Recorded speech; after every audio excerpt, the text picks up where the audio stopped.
Printemps 2004, île de Chausey-Normandie. Marchetti a pris le bateau tôt le matin, seul, sans équipe, sans mandat officiel. Juste un homme avec un carnet de notes et 20 ans d'observation accumulés qui prend le traversier vers une île que la plupart des gens ne connaissent pas.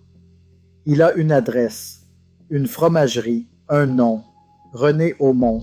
L'île est petite. Quelques centaines d'habitants en hiver, les maisons en granit rose, les chemins qui longent la mer, le bruit des mouettes et des bateaux. Marchetti trouve la fromagerie sans difficulté. Il s'arrête devant la vitrine un moment. De l'intérieur, il voit un homme d'une 60aine d'années derrière le comptoir qui arrange ses fromages, méthodiquement, précisément, chaque pièce à la même distance de la suivante. Marchetti entre. René Aumont lève les yeux. Il voit un homme qu'il ne connaît pas. Un homme qui a la façon de tenir son corps de quelqu'un qui a passé sa vie à regarder des scènes de crime. Quelque chose se passe dans le regard de René Aumont.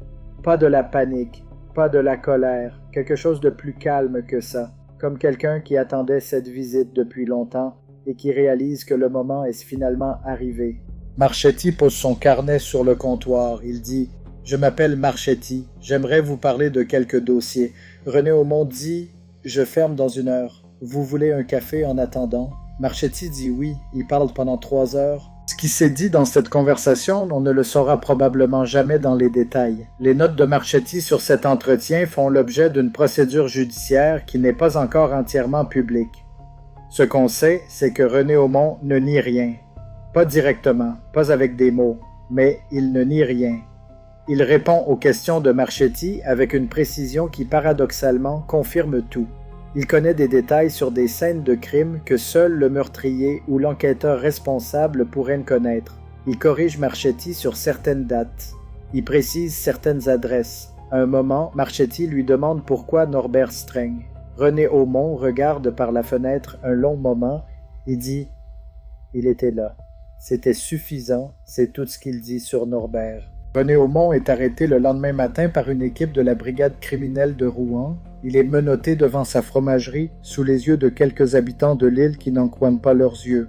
L'ancien maire, le fromager, l'homme que tout le monde connaissait. Dans le cagibi fermé à clé au fond de l'atelier, les enquêteurs trouvent les bidons du produit chimique non commercialisé, les seringues, et le carnet. Le carnet contient des dates, des lieux, des descriptions brèves, pas de nom de victimes, juste des dates et des lieux. Les enquêteurs comptent les entrées, il y en a 23 en presque 20 ans, dont beaucoup qui n'avaient jamais été identifiés comme des meurtres.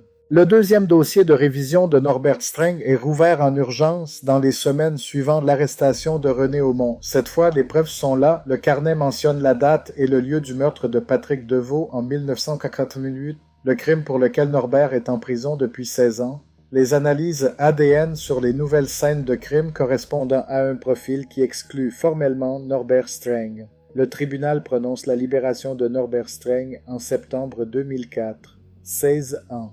Norbert sort de la maison d'arrêt de Bonne-Nouvelle un mardi matin de septembre. Il n'y a pas beaucoup de monde devant les portes. Quelques journalistes, son avocate, personne de sa famille. Sa mère est morte pendant qu'il était en prison, la maison est toujours là, mais personne ne l'attendait vraiment. Il s'arrête sur le trottoir, il regarde la rue, il respire.